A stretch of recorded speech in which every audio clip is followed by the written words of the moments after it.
del Evangelio según San Marcos, capítulo 1, versículo 23. Vamos a leer desde el versículo 21. Es un evangelio que leímos hace poco en la versión del evangelista San Lucas. Vamos a leerlo acá directamente de San Marcos.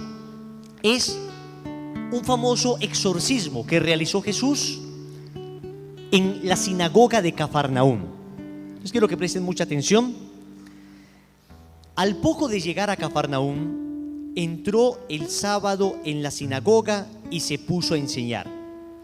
Y la gente quedaba asombrada de su doctrina, porque les enseñaba como quien tiene autoridad y no como los escribas. Había precisamente en su sinagoga un hombre poseído por un espíritu inmundo que se puso a gritar: ¿qué tenemos nosotros contigo, Jesús de Nazaret? ¿Has venido a destruirnos?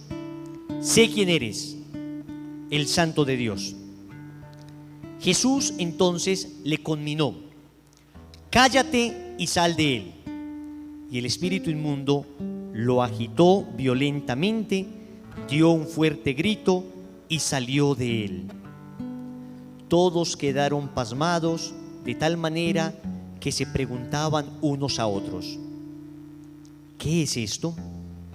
¿Una doctrina nueva expuesta con autoridad? Da órdenes incluso a los espíritus inmundos y le obedecen. Bien pronto su fama se extendió por todas partes, en toda la región de Galilea. Palabra del Señor. Quiero que por favor le demos un aplauso a la palabra de Dios fuerte.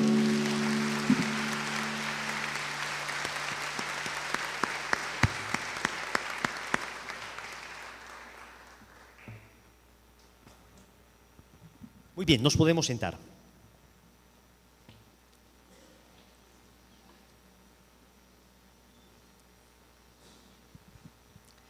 Muy bien, señores. ¿Quién como Dios? ¿Y después de Dios? Bien, hace 8 días estuvimos tratando un tema que fue el inicio de una serie de grupos de oración que vamos a tener. Un tema bastante importante para nuestra vida espiritual, un tema que desafortunadamente no siempre se encuentra bien enfocado. La aproximación a este tipo de temas en ocasiones va de extremos, del extremo de la excesiva credulidad al extremo de la excesiva incredulidad. Empezamos una serie de temas sobre el demonio y empezamos un poco la parte teológica de esta serie de temas. Empezamos hablando sobre el demonio, hablamos de su naturaleza.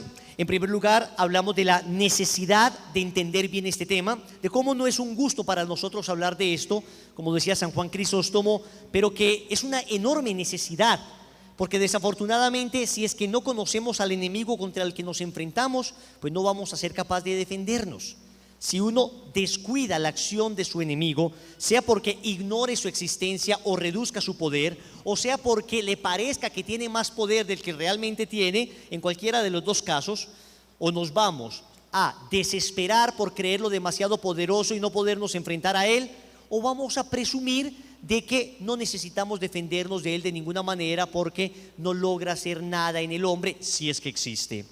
Hablamos de la existencia del demonio, de cómo es un dogma de fe, cómo los católicos creemos en la existencia del demonio como un dogma de fe, una verdad que debe ser creída, al punto que no me puedo llamar católico si es que no creo en la existencia del demonio.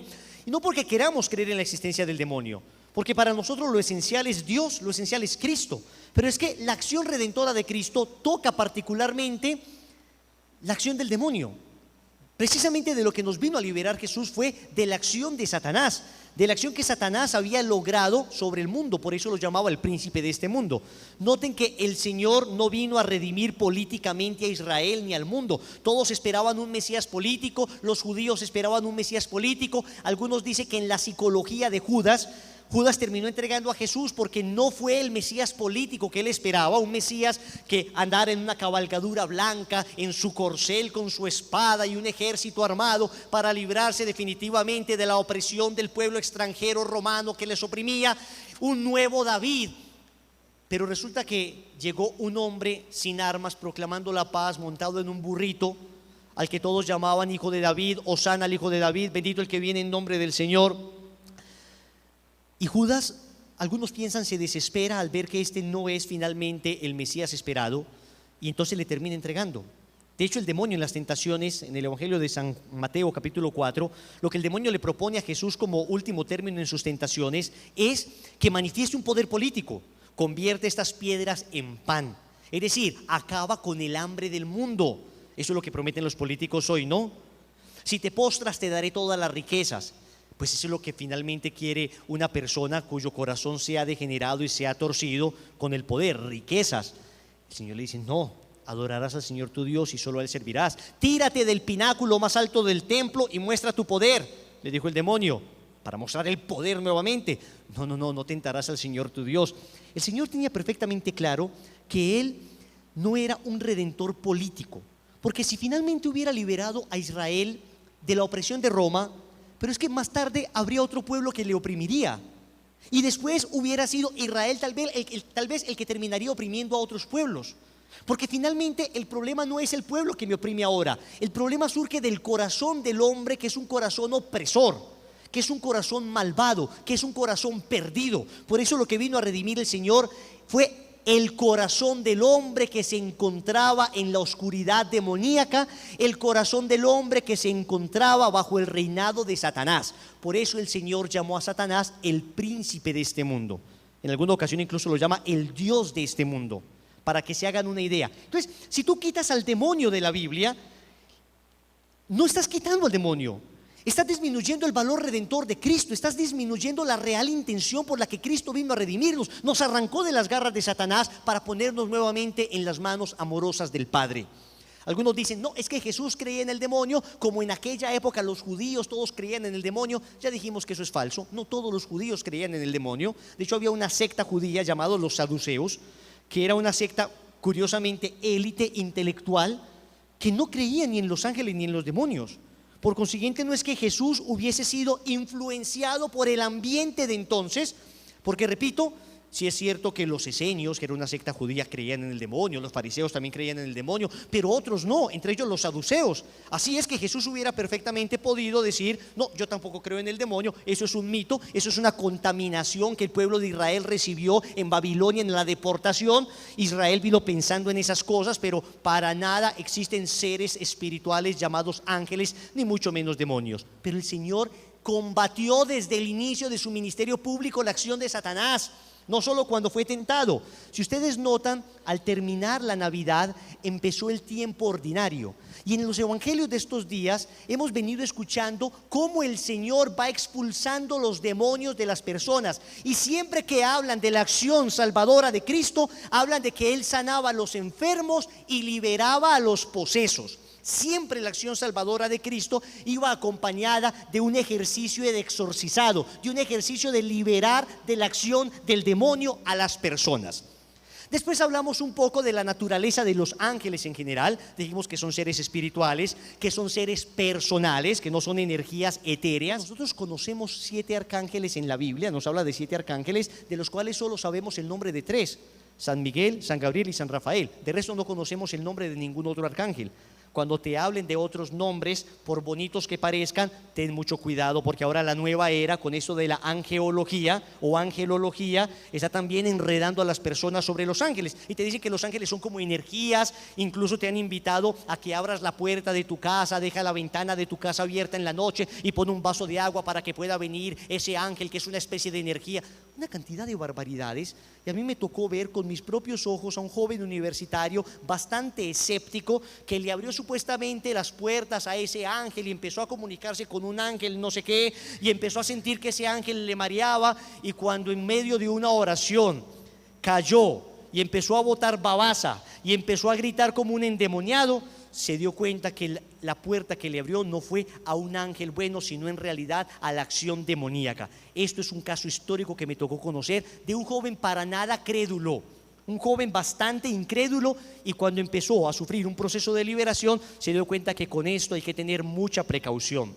No son energías, son seres personales porque tienen entendimiento y tienen voluntad. Los ángeles son seres que nos superan en naturaleza en cuanto a que ellos son espíritus puros, dice Santo Tomás de Aquino, mientras nosotros tenemos las limitaciones de la carne.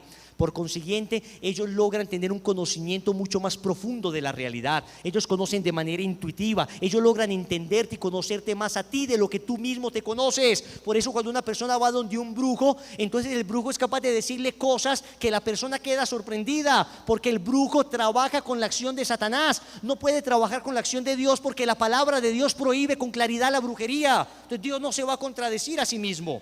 Y si es cierto que puede atinar en algunas ocasiones, precisamente por eso, porque el demonio te conoce muy bien. Y es cierto que puede suponer cosas del futuro y en ocasiones acierta, porque aunque el demonio no conoce el futuro, pues no es un ser omnisciente. La omnisciencia, el conocimiento de todo, solo es un atributo de Dios. Ni los ángeles ni los demonios pueden conocerlo todo, ni conocer el futuro.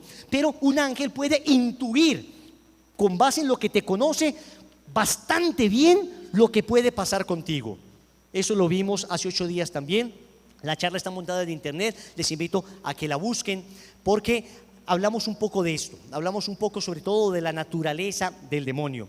Vimos también que la realidad, la palabra de Dios, que la tradición de la iglesia, que el magisterio de la iglesia, que nunca hemos dudado de que este mal espíritu exista.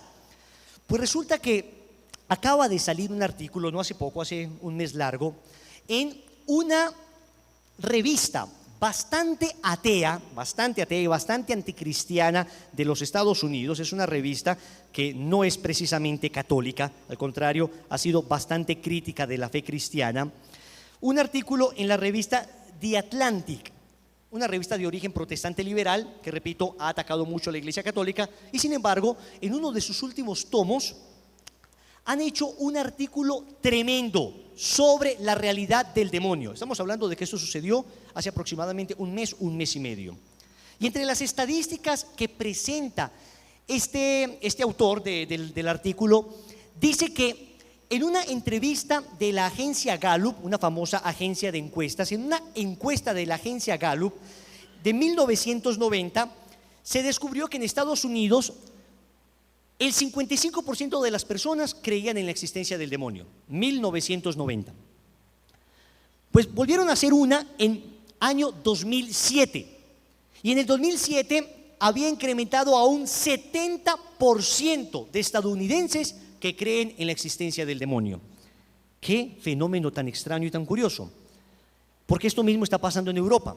Y mientras más gente se declara atea y pareciera que disminuyera nuestra fe en la existencia de Dios, parece que aumenta nuestra fe en la existencia del demonio. Parece que aumenta nuestra fe en la existencia del demonio. No hace mucho en la España atea, en la España secular, en la España actual anticristiana, no hace mucho se nombró 8 exorcistas para la arquidiócesis de Madrid. 8 exorcistas para la arquidiócesis de Madrid. Entonces estamos viendo que el tema cada vez toma más interés, y la razón es la siguiente: en la medida en que vamos dejando de creer en Dios, nos vamos empezando a meter en cosas de la nueva era, en cosas pseudoreligiosas, en cuestiones ocultistas, y el demonio va a pasar factura siempre cuando te metes en estas cosas. Por eso el cardenal Newman tiene una frase que me encanta repetir. Él dice: no existen personas ateas, existen personas idólatras. El ateo sería la persona que niega la existencia de cualquier Dios, pero en cambio el idólatra es el que termina adorando a un Dios falso. Y lo que está sucediendo es que hoy la gente está dejando de adorar al Dios verdadero, al Dios Padre, Hijo y Espíritu Santo. Se están alejando progresivamente de la fe, de la iglesia, de la práctica sacramental, de la virtud, pero el vacío de lo espiritual permanece en el corazón. Y entonces la persona no es que quede sin ningún tipo de espiritualidad, no, va a empezar a alimentarse de cualquier espiritualidad basura. Hay espiritualidades verdaderamente basura, espiritualidades muy próximas al ocultismo y bastante próximas al satanismo, espiritualidades llenas de misterios ocultistas, y se empiezan a aproximar a esto para tratar de saciar el hambre de misterio que persiste en su corazón. ¿Qué es lo que sucede con esto? La reacción inmediata es que hay una contaminación espiritual. Y puedes no creer en el demonio. Puede parecerte que eso son fábulas de la iglesia. Puedes creer que esto simplemente era una estrategia medieval de la iglesia para manipular las conciencias. Pero cuando se te empiezan a acercar personas como se me han acercado a mí a lo largo de estos 20 años de apostolado, cuando se te empiezan a acercar muy preocupados porque llevan 2 o 3 semanas sin poder dormir, porque empiezan a sentir que hay cosas que se mueven en su habitación, porque lo han levantado de la cama y lo han tirado al suelo. Estoy hablando de tipos de 85, 90 kilos, así robustos, que le lloran a uno como niñas de 12 años, muertos de miedo ante la acción evidente del demonio. Cuando te das cuenta que estas personas vienen a pedir ayuda de lo espiritual, entiendes por qué las personas cada vez necesitan más la acción de sacerdotes exorcistas y cada vez más la demanda de este ministerio y de este apostolado y de esta pastoral en la iglesia cada vez es más urgente. Nos damos cuenta que cada vez es más urgente, cada vez es más necesario. La gente se ha alejado de la fe verdadera y ahora está creyendo en cualquier cosa. ¿Quién como Dios? Hoy vamos a hablar de la acción del demonio en el hombre. Hace 8 días entonces nos dedicamos a describir un poco de la naturaleza angélica, de la naturaleza demoníaca. Hoy vamos a hablar de qué es lo que puede y qué es lo que no puede hacer Satanás, particularmente en el hombre. Vamos a ver de qué manera ataca el demonio, vamos a ver cómo defendernos fundamentalmente de la acción de Satanás. Quiero empezar con una cita del Concilio Vaticano II, una cita de la Constitución Gaudium et Spes. El Concilio Vaticano II fue una reunión de obispos, de todos los obispos del mundo que hubo en Roma entre 1962 y 1965, donde la iglesia se reunió completa a discernir la realidad actual y a ver cómo proponerle el evangelio al hombre de hoy, manteniendo la esencia del evangelio, pero buscando una manera siempre novedosa en sus formas de transmitir el evangelio. En el numeral 37, esta constitución, producto de esa reunión, dice lo siguiente: toda la historia humana está penetrada de una tremenda lucha contra las potencias de las tinieblas, lucha iniciada en los orígenes del mundo. ¿Quién como Dios? Y después de Dios, toda la historia humana está de alguna manera inundada de una lucha contra los poderes de las tinieblas. Y estos poderes de las tinieblas, queridos amigos, no son solo poderes del mal como una idea abstracta, del mal como un sentimiento, no. Decíamos hace 8 días que el Papa Pablo VI llamaba al mal no solo una deficiencia, sino una eficiencia. El mal no sería solamente la falta del bien, sino que existe un ser concreto, el malo, del que pedimos en el Padre Nuestro al Señor que nos libre. Sed líbranos a malo, decimos en latín, líbranos del maligno o líbranos del mal. ¿Cómo actúa el demonio? ¿Cuál es su acción ordinaria y su acción extraordinaria? ¿Y cómo defendernos de esta acción? ¿Cómo combatir adecuadamente esta lucha sin cuartel que se nos presenta? Debemos decir entonces que la palabra de Dios, los teólogos, el magisterio de la iglesia y la experiencia de tantos exorcistas a lo largo de la historia nos han logrado discernir adecuada y perfectamente en qué consiste la acción del demonio. En primer lugar, hay que decir que el demonio va a hacer todo el daño que pueda hacer. En el demonio no queda un resquicio de bondad, un resquicio de misericordia, no. En Satanás solo hay odio y oscuridad. Esa es la razón por la cual el demonio ya no se puede salvar. El demonio está condenado irreversiblemente, y dice el Catecismo de la Iglesia Católica, no por un defecto de la misericordia de Dios, que siempre estaría dispuesto a perdonar a quien fuere, sino por una absoluta ausencia de luz en el demonio. En Satanás no queda nada de luz. Al rebelarse Satanás, al irse contra la voluntad de Dios, ha perdido todo vestigio de bondad. Lo único que le queda a él es una naturaleza muy angélica, muy perfecta, una naturaleza muy superior a la nuestra, pero que está toda deformada y toda volcada al mal. Por eso no puede suceder lo que me pasó en un retiro espiritual, que vi a un joven que estaba rezando con mucha devoción y no se levantaba el joven de rodillas, rezaba y rezaba y rezaba. Entonces me le acerqué y le dije: hermano, ¿qué te pasa? Y me dice: Wilson, es que ya descubrí la clave. Le dije: ¿la clave de qué? de toda la vida espiritual. Le dije, ¿a qué te refieres? Me dijo, claro, si esto es una lucha contra el demonio, la clave es que el demonio se convierta. Estoy pidiéndole a mi Dios que el demonio se convierta. Buena intención la de joven, hasta muy lógico el muchacho, pero me tocó decirle, hermano, lo siento, esto ya no es posible. Ni a la omnipotencia de Dios le es posible, porque el demonio no tiene nada de luz dentro de sí y ha decidido deliberadamente permanecer condenado. Hubo un gran padre de la iglesia llamado Orígenes, que hablaba de una teoría que se llamaba la apocatástasis, que era precisamente como al final la conversión del demonio. Nada, todo eso no es posible ni verdad. Hay que entender que será un enemigo a muerte, y hay que entender que será un enemigo que buscará hacerte todo el daño que pueda, y que si no nos hace más daño es porque la misericordia de Dios es muy grande y nos protege. Y hay que entender que en el momento en que fuiste bautizado empezaste una lucha contra ese ser, al punto que seguramente si tú has decidido ser buen católico, si tú has decidido ser un buen católico, y si tú has decidido ser un buen cristiano, si tú has decidido convertirte de verdad, seguramente en todos los postes del infierno hay pegadas fotos tuyas que dice se busca. Tienes un enemigo declarado, y un enemigo declarado a muerte. Y para entender esto me ayudó mucho un apostolado que tuve en Bucaramanga. Me fue un exagente del DAS a recogerme al aeropuerto, misionero, exagente del DAS. Cuando veníamos del aeropuerto, él me iba contando un poco lo que había vivido en el DAS, y me contó que le tocó perseguir a muchos narcotraficantes, y que de hecho logró encarcelar a muchos narcotraficantes. Entonces le pregunté yo si no le daba miedo, pues si no le daba miedo que de pronto le tocara a la familia, si no le daba miedo que de pronto pues no sé, se vengaran de alguna manera. Y él me dijo una frase que nunca se me olvidó. Me dijo, Wilson, es que cuando te metes con un narcotraficante ya no hay vuelta atrás. Ellos no conocen de misericordia.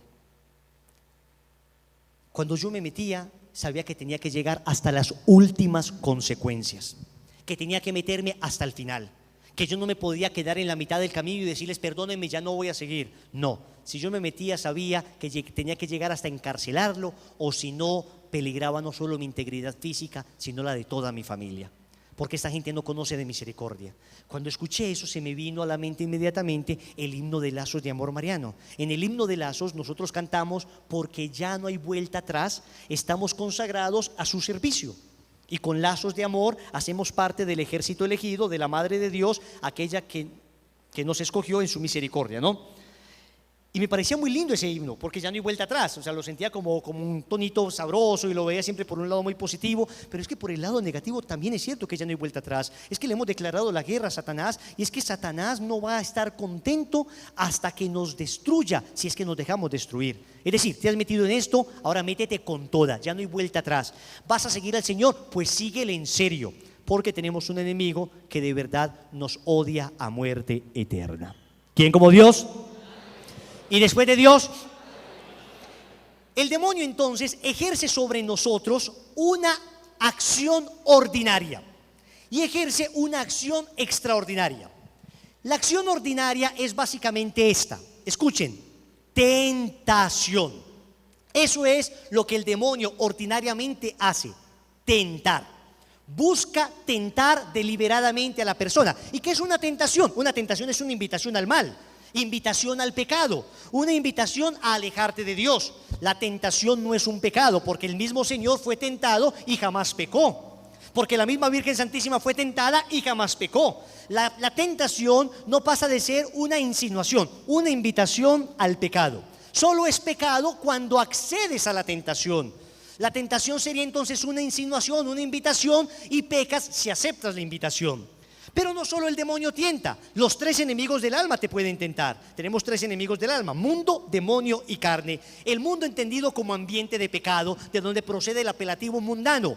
Una persona mundana es ¿qué? Una persona que está en pecado, en vicio, una persona que vive en la farra, una persona que vive en el licor, una persona que vive en la promiscuidad. De ahí procede mundo. El mundo entonces como ambiente de pecado nos tienta. Hemos sido tentados por el mundo y tal vez es uno de los enemigos que más nos tienta. Cuando salimos del trabajo y vamos para la casa y los amigos nos dicen, vení, tomémonos unas cervecitas, y vos sabés que esas cervecitas van a terminar en una borrachera, después en la droga, después en el adulterio. Caíste en una tentación.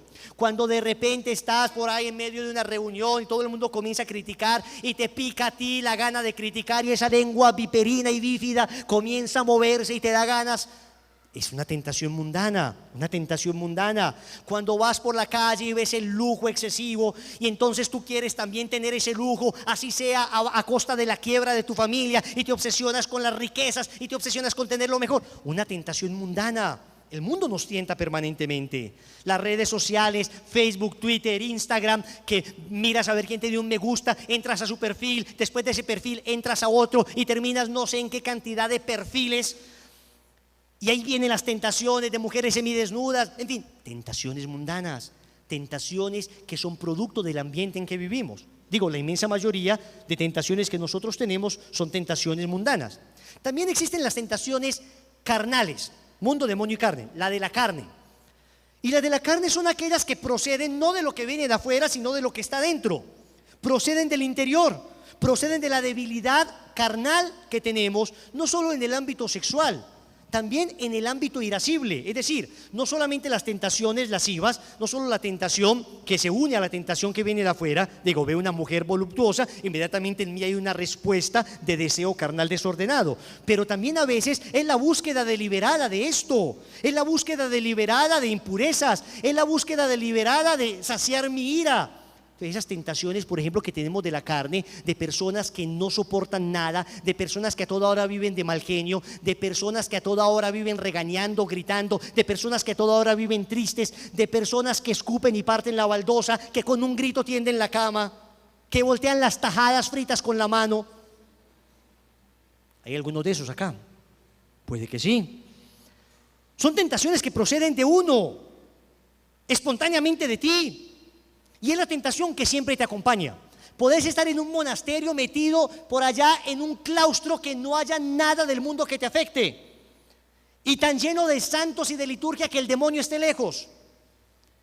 Pero la tentación que tiene dentro de ti, la debilidad carnal, te seguirá acompañando, te seguirá acompañando.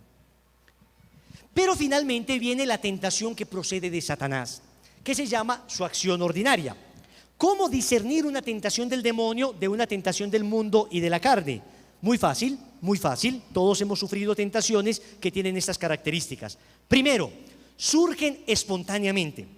Es decir, no estabas pensando en nada y de repente viene una tentación de esas. O sea, no tiene nada que ver con lo que estás viendo, no tiene nada que ver con tu personalidad, no es recurrente que pienses en eso, una tentación de esas. Segunda característica, son intensísimas. Es decir, viene con una fuerza que tú crees que no eres capaz de vencer, con una fuerza que tú ves desproporcional, pareciera que no fueras capaz de vencerla. Y tercero, se va con la misma velocidad con que vienen y desaparece súbitamente, así como apareció súbitamente. Cuando cumple esas tres características, es bastante probable que la tentación que tuviste sea una tentación demoníaca, en cualquier orden. A San Francisco de Asís, por ejemplo, cuando uno va a Asís, estás en la porciúncula, dentro de la iglesia Santa María de los Ángeles, pues tú te metes al lugar donde dormía San Francisco, es una cueva, y por el recorrido para llegar a la cueva donde dormía San Francisco, hay un rosal que se llama el Rosal de San Francisco. Y frente a ese rosal hay una imagen de Francisco de Asís que está desnudo, por supuesto su cuerpo está todo tapado por las rosas que están dibujadas allí.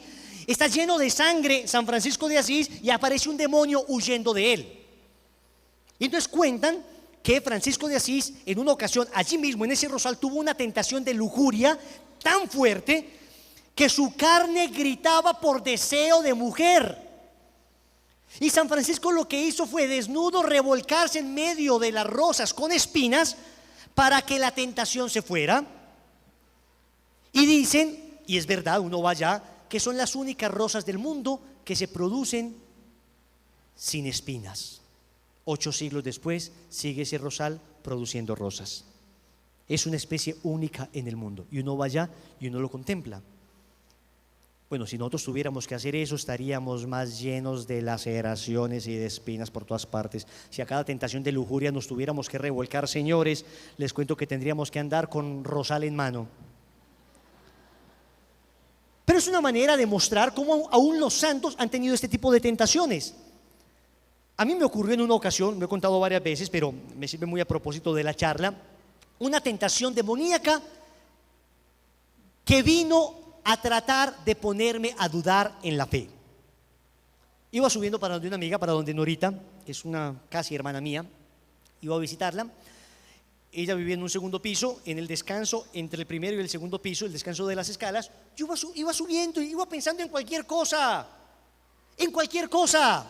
pero de repente en ese descanso de las escalas me llegó al corazón y como a la mente una especie de certeza interior de la no existencia de Dios.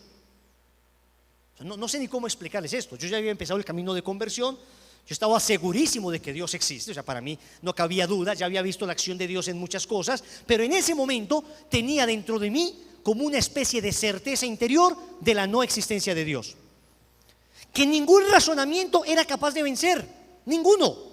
Yo intentaba darme argumentos, intentaba decir, pero por Dios, la creación toda debe proceder de un Dios. Eso fue en un instante, fue una batalla en mi interior tremenda.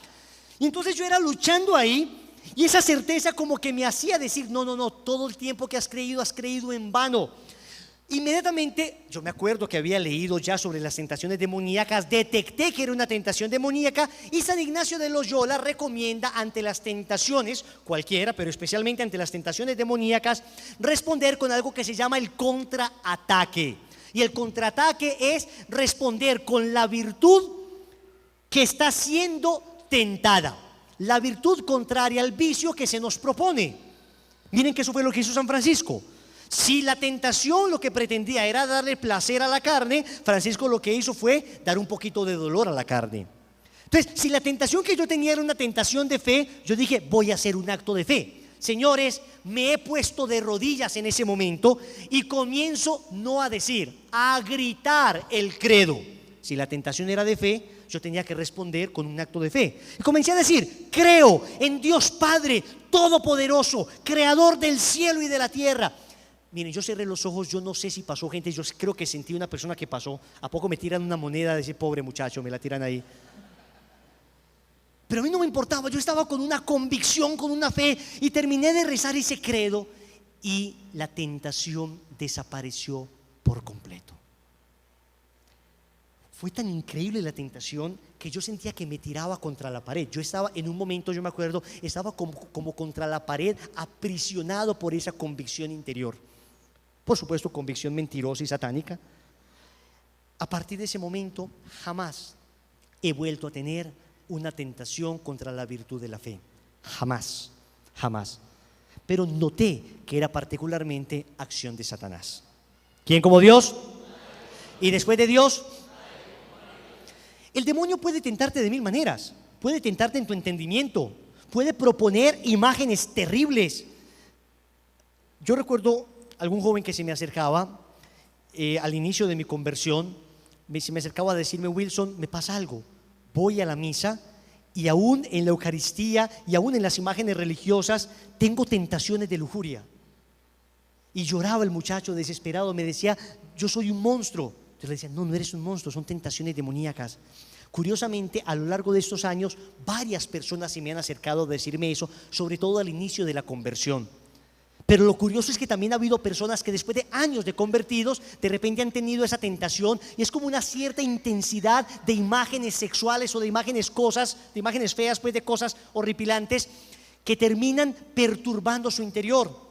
Y siempre les he dicho, hay que contraatacar y hay que darle una orden a Satanás que se vaya, y siempre funciona. Y tienes que ir más a la Eucaristía y tienes que ir más a los sacramentos, porque la acción del demonio se presenta así, para alejarte de la Eucaristía y para alejarte de los sacramentos. Esto sucede. Entonces puede ser en el entendimiento, puede ser en la imaginación, puede ser en la memoria. Hay ocasiones donde la persona que ha tenido una vida pasada bastante licenciosa, que ha logrado perdonarse a sí mismo su vida pasada, que ha empezado un camino serio de conversión, de repente hay un momento donde tiene una convicción interior de ser un miserable al punto de que se va a condenar. Y he escuchado todo lo que tiene que ver con la misericordia de Dios, lo entiende intelectualmente, comprende que la misericordia de Dios no le abandona, y sin embargo esa tentación está ahí, permanente, que le dice: te vas a condenar, no lo vas a lograr. ¿Saben qué hay que hacer en eso?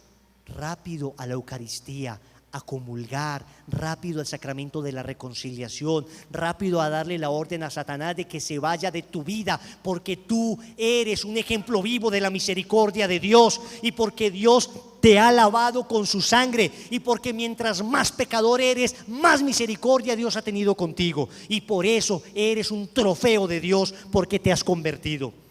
Eso se lo tienes que gritar a Satanás para que se vaya, y se va Satanás. ¿Quién como Dios? Primera de Corintios capítulo 10 versículo 13. Fiel es Dios, que no permitirá que seas probado, que seas tentado por encima de tus fuerzas. Señores, tranquilos, por intensa que se presente esa tentación y por superior que parezca a nuestras fuerzas, nunca será superior a la fuerza que mi Dios te da. Primera de Corintios 10:13. Fiel es Dios, que no permitirá que seas probado por encima de tus fuerzas. Es decir, a no ser que deliberadamente tú te expongas a la tentación, siempre tendrás fuerza para resistirla. Y digo eso porque, claro, hay personas que temerariamente se lanzan a la tentación, y personas que desafortunadamente se encuentran de alguna manera en medio de la tentación en una pendiente resbaladiza donde es verdaderamente un milagro devolverse. Pero Dios, ¿por qué no me diste la fuerza? Te la dio, hijo. Te la dio en el momento en que tenías la capacidad de cortar esa conversación a través del chat, en el momento en que tenías la capacidad y dudaste de bloquear a esa persona que te iba a hacer daño a tu alma. Ahí tenía la fuerza. Después fue difícil, aunque Dios por milagro en ocasiones saca personas de esas, pero son verdaderos milagros de la gracia. ¿Quién como Dios? Y después de Dios. Pero existe una acción extraordinaria del demonio, una acción extraordinaria que es tal vez la que más morbo genera, porque claro, la tentación no deja de ser algo que no es muy visible, ¿no? La tentación no deja de ser algo que nos llama mucho la atención, pero existe una acción extraordinaria, y es extraordinaria en la medida en que no todo el mundo la padece, y en la medida en que en proporción a las tentaciones que sufrimos todos es mucho inferior la cantidad de casos de esto. Se llama la influencia extraordinaria del demonio, que asume varias formas. Escúcheme en esto que voy a decir.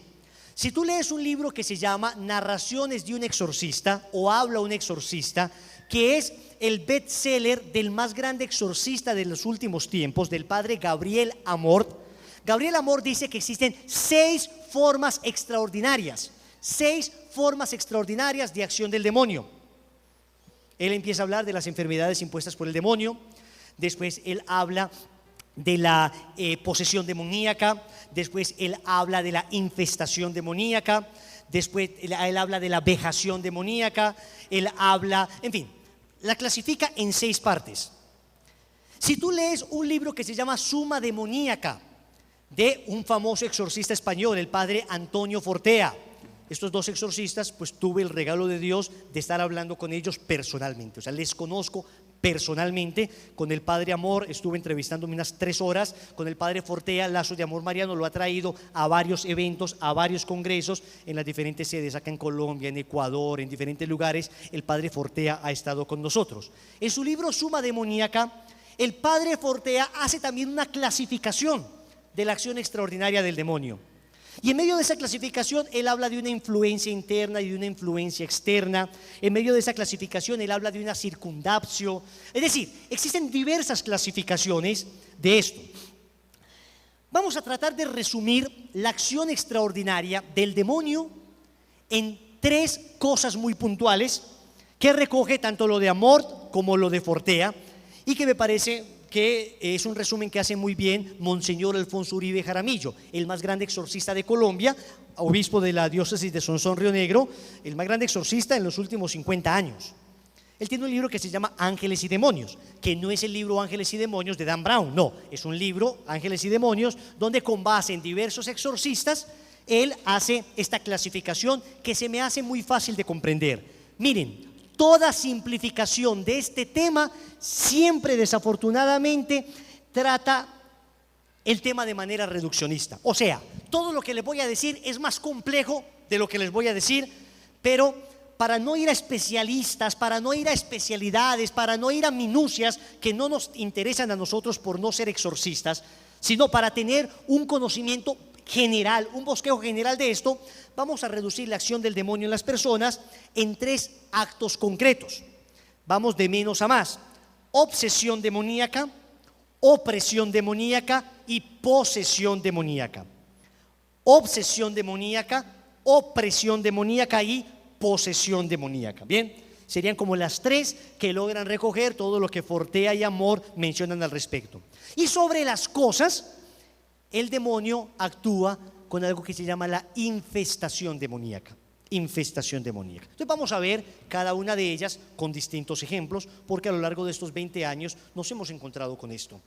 Esto, créanme, es más increíble en la realidad que en la teoría. Y créanme que aunque esta clasificación ayuda a algo, en la práctica muchas veces uno no termina de saber si esta persona está oprimida por el demonio o si este es un verdadero caso de posesión demoníaca. En la práctica uno no siempre lo termina de discernir. Hay casos donde sí, definitivamente esto es una posesión, que son los más escasos, como lo vamos a ver ahora, pero no siempre esta clasificación sirve para discernir con precisión. ¿Por qué? Porque finalmente la acción de Dios es tan poderosa que en un momento puede liberar a un obseso por el demonio como a un poseso por el demonio, en un instante, en un acto de misericordia, en un santuario mariano, en una Eucaristía, en un rosario. O sea, es increíble lo que Dios puede hacer. ¿Qué es entonces la obsesión demoníaca? Podríamos decir que la obsesión demoníaca es un ataque del demonio que está afuera, El padre Fortea dice que no le gusta mucho el término por ser un término confuso, debido a que existe la obsesión en términos psicológicos, y la llama más bien una influencia externa del demonio. ¿Qué significa eso? Vamos a entendernos a nosotros como un castillo. Tú y yo somos un castillo. Dentro de ese castillo existe, por supuesto, unas murallas. Existe dentro de las murallas todo, digamos, el campus del castillo, y existe una torre del rey. Donde está el rey, por supuesto. Entonces nosotros como castillo podríamos decir que tenemos unas murallas y que en la torre está el entendimiento y la voluntad. Está la voluntad, que es la reina de las potencias, es la que decide. Escúchenme en esto que les voy a decir, que es clave en la vida espiritual. El demonio jamás podrá poseer la voluntad de una persona. Jamás podrá poseer el entendimiento de una persona. Ni tu entendimiento ni tu voluntad, que son tus 2 facultades espirituales superiores, pueden ser tocadas por Satanás. ¿Por qué? Porque si el demonio pudiese tocar tu voluntad, entonces tú ya no serías sujeto de actos morales. Es decir, si el demonio pudiera tocar la voluntad de la persona y pudiera poseer la voluntad de una persona, finalmente esa persona no peca. Entonces podría decir un asesino en serie, un violador en serie: es que no fui yo, fue el demonio en mí. Y le quita toda la responsabilidad a la acción moral. No, señor. El demonio podrá proponerle 1 y 1000 veces, podrá invitarle, podrá seducirle, podrá inclinarle a ese pecado específico, pero tú eres el único que puedes decidir si pecas o no. Nunca será más fuerte que tu voluntad. El demonio podrá meterte ideas en la cabeza a modo de flechas desde afuera, pero nunca podrá manejar tu inteligencia. Nunca podrá ofuscar la verdad. Nunca podrás decirle el día del juicio al Señor: Señor, es que el demonio no me dejó conocerte. Siempre tenías la capacidad de conocer el bien. Dios siempre te va a dar la capacidad de discernir el bien, de conocerlo y de hacerlo, de conocer la verdad y de hacer el bien. Esto es clave, porque entonces el demonio actúa siempre sobre el cuerpo de la persona, sobre los sentidos de la persona. Con la obsesión demoníaca, pensemos que el demonio es un ejército que está afuera del castillo. Está afuera del castillo. Y comienza a lanzar piedras desde afuera. ¿Se acuerdan las películas donde hay castillos que lanzan con unas catapultas unas rocas llenas de fuego? Eso lo puede hacer el demonio. Eso sería la obsesión demoníaca, que atenta sobre todo los sentidos, tanto internos como externos. Nosotros tenemos 5 sentidos externos. ¿Cuáles son los 5 sentidos externos? La vista, olfato, gusto, oído y tacto. Entonces el demonio puede tentar esos sentidos de diferentes maneras. Pudiera ponerles un ejemplo de obsesión demoníaca con cada sentido, pero bueno, voy a limitarme a un par de ellos. Un primo mío, que yo estoy seguro tenía una obsesión demoníaca por la televisión. Iba más allá de un vicio. Mi primo es que lo recogían a las 6 de la mañana, el transporte para ir a estudiar. Él se levantaba a las 3:30 o 4 de la mañana para poder ver 1 hora de televisión antes de bañarse y arreglarse para ir a estudiar. Todos los días. Mi tía abuela en realidad, a través de psicólogos, a través de terapeutas, a través de todo, intentó que dejara ese vicio. A través de todo. Y no era capaz. Y se violentaba él mismo, joven convertido, joven que quería seguir al Señor. Y se violentaba y lo intentaba y nada. Solo hasta que en una ocasión estuvimos orando con él. Porque claro, después de ver que eso no funcionaba, dijimos, donde sea una cosa demoníaca, no sabíamos, se le hizo oración y a partir de una oración donde le pedimos al Señor que le quitara esa obsesión, a partir de ese momento, él perdió su adicción por la televisión. Eso es un caso histórico cercano a mi familia.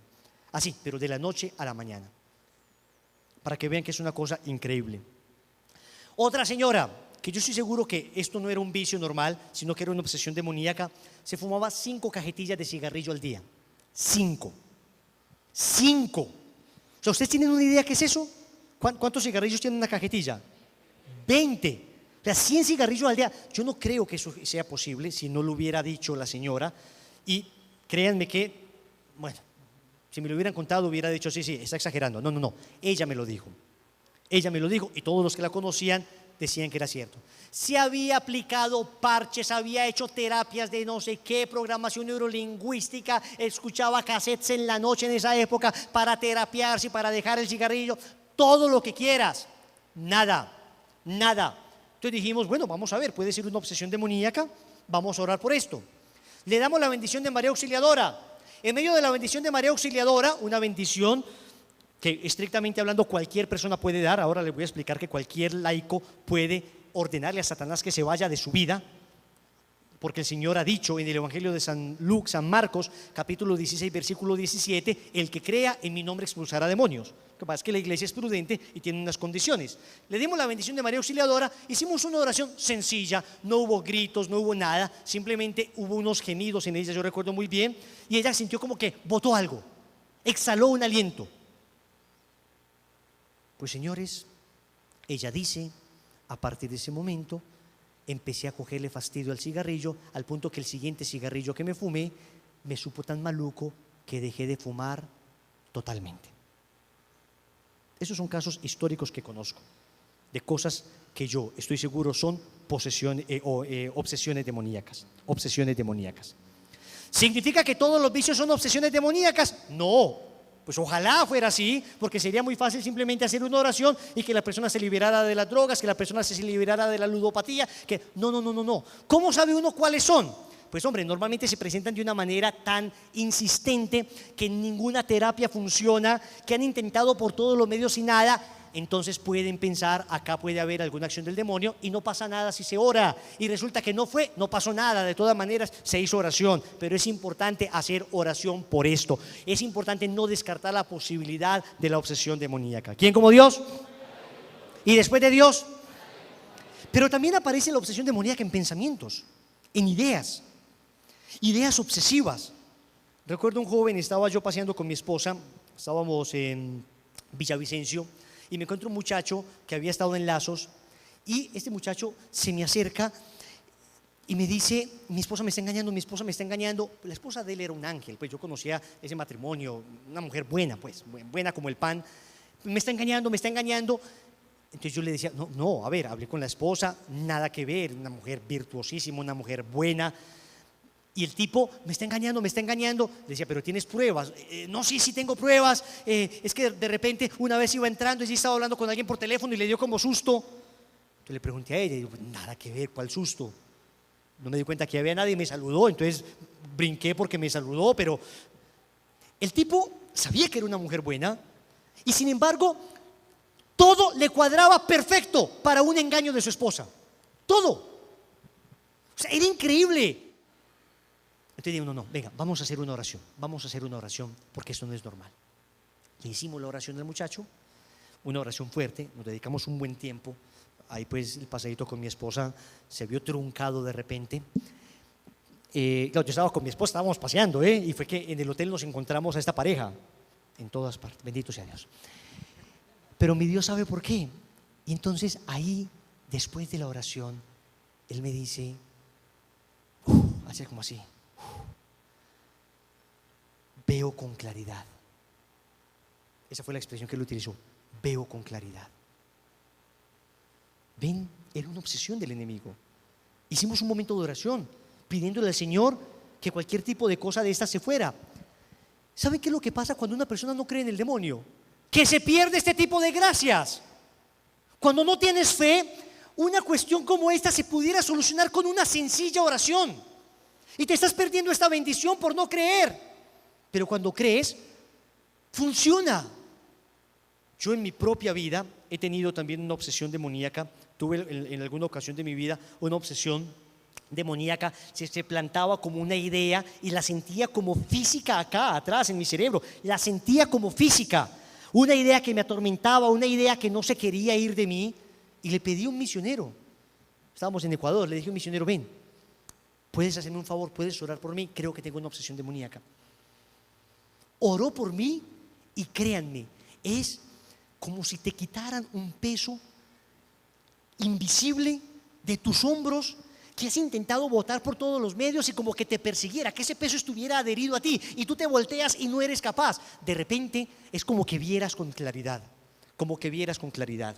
Ante una obsesión demoníaca, ¿qué se puede hacer entonces? Una plegaria de liberación. Una plegaria de liberación. ¿Y qué es esto? Es pedirle al Señor que libere a esa persona de la acción del demonio, de la obsesión del demonio. ¿Quién puede hacer eso? Tú mismo lo puedes hacer si estás sintiendo que el demonio te tiene una obsesión. Te vas al Santísimo y le dices al Señor, Señor, libérame, y le ordenas a Satanás que se vaya de tu vida. Es lo que llama el Padre Fortea un mandatum, que es como una orden. Tú puedes darle una orden al demonio. Y si es que te falta fe, le pides a alguien, una persona de fe, que conozca esto, por favor, hágame una oración, que tengo ideas obsesivas o una depresión inexplicable. Claro, puede haber en esto también un origen biológico, atentos. No toda depresión, no toda idea obsesiva es necesariamente una obsesión demoníaca. Acá está lo complicado, escúcheme en esto. No siempre es fácil de discernir porque puede coexistir en una persona la acción del demonio y algún problema psicológico también. Es más, cuando no se atiende rápido una obsesión demoníaca puede derivar en una patología psicológica. Por eso es importante que esto se trate con toda serenidad, pero con fe. Mi criterio es básico. Yo digo, la oración no le va a hacer daño. Una persona tiene duda, venga, recemos. ¿Yo cómo sé? No sé, yo tampoco sé, recemos. Hay gente que tiene el don de discernir, yo no tengo el don de discernir. Hay gente que tiene el don espiritual de discernir la acción del demonio y sienten en su corazón y son videntes, maravilloso. Yo no tengo ese don, mi don se llama el amor, amar a la persona y la fe. Creo que Dios puede liberarla y venga a ver, recemos con fe y si se liberó, si era una cosa del demonio, y si no se liberó, va para el psicólogo, mija. ¿Qué más podemos hacer? Y tampoco sugestionar a la persona diciendo, lo que tú tienes es del demonio, seguramente es del demonio, porque donde no, y la persona sea un poquito desequilibrada, empieza a haber demonios donde no hay. En eso uno tiene que ser muy sensato, aproximarse y decirle, mira, hay una realidad espiritual, no sabemos, vamos a orar. De todas maneras, la acción de la gracia siempre ayuda. Una plegaria de liberación, así la llama el Padre Amor, plegaria de liberación, o una oración de liberación, así la llama el Padre Fortea. ¿Quién la puede hacer? Tú. Si tienes fe, tú la puedes hacer. Lo que pasa es que si de repente estás haciendo una oración con fe y te aparece algo ahí y esa persona comienza a blanquear los ojos y comienza a botar babasa y comienza a convulsionar y tú crees que es un ataque epiléptico y le metes una media en la lengua. Sí, porque es que a veces te confunde, no es fácil de discernirlo. Entonces te vas a aterrar, porque pasan cosas realmente increíbles en las personas que uno menos espera. Por eso la iglesia en eso es muy prudente y por eso siempre es bueno estar muy bien preparado y tener un muy buen conocimiento de esto. Segundo tipo de acción del demonio, la opresión demoníaca. Esta de las acciones, digamos, más fuertes es la más común. Pensemos nuevamente en ese castillo. Resulta que el demonio logra entrar a una sección del castillo. El demonio no ha logrado habitar el castillo completo, pero ha logrado entrar a una sección. Ustedes se han dado cuenta que hay personas que en su vida tienen una ruina inexplicable, una ruina que va contra toda estadística, una ruina que va contra todo pronóstico. Es que no le sale es nada, pero nada. O sea, lo que a cualquiera le sale, a este no le sale. Tiene todas las oportunidades del mundo y nada. ¿O te has dado cuenta que hay personas que no salen de una enfermedad y ya están en otra? Pero es que esto no ha sido así toda la vida. A partir de un momento puntual de su vida, a partir de la ruptura de una relación amorosa con un exnovio o una exnovia bastante raros metidos en cosas ocultistas, a partir del día en que fuiste a hacer yagé, que es una cosa peligrosísima que le abre las puertas al demonio, a partir del día que visitaste a la bruja no sé qué, a partir de aquel momento en que jugaste tabla ouija, a partir de momentos concretos muy identificables, de repente te empiezas a enfermar, empieza a pasar algo, es que no logras comprender qué es. Empieza la persona a no poder dormir, empieza la persona, ahí sí empiezan a moverse las cosas en la casa, empieza la persona a escuchar voces en su interior, empieza a escuchar voces que le dicen mátate, suicídate, empieza a tener dolores en todas partes y va a los médicos y no le descubren nada y se ha gastado no sé cuánta plata tratando de sanarse ese dolor y nada, es que no tiene nada. Eso es un signo que de alguna manera manifiesta que probablemente ahí haya una opresión demoníaca. Noten que ya no es afuera, ya no son ideas, ya no son pensamientos que llegan, ya es adentro, ya es la economía, ya es el sueño, ya es la salud, ya es la familia. Miren, a veces estás en tu casa y como que alguno de los dos quiere pelear. ¿Les ha pasado? Hombre, empiezan a pelear por todo y como que se buscan y como que hay un ambiente malsano y como que vos querés pullar a la otra persona. ¿Les ha pasado o no? Pero no ha pasado nada, o sea, no es racional esto que está sucediendo. A mí me ha pasado con mi esposa. A veces estamos ahí y como que nos da una ganita como de tirarnos pullitas sabrosonas, como empezar a, no, nunca ofensas, gracias a Dios, hemos sido muy intolerantes a cualquier tipo de ofensa, pero sí empezar a molestar por alguna bobada. Miren, ¿saben yo qué hago en ese momento o qué hace mi esposa en ese momento? Cuando detectamos eso, venga mi amor, San Miguel Arcángel, defiéndenos en la pelea, sé nuestro amparo contra la maldad y las acechanzas del demonio, reprímelo Dios como rendidamente te lo suplicamos, y tú, oh príncipe de las milicias celestiales, armado del poder divino, precipita al infierno a Satanás y a todos los espíritus malignos que para la perdición de las almas vagan por el mundo, amén. Señores, no ha habido una sola vez en que hayamos sentido eso y hayamos hecho la oración en que no hayamos sido inmediatamente iluminados por una gracia, circundados por un ambiente espiritual, una presencia de Dios tremenda que diluye inmediatamente ese ambiente hostil que había en la casa.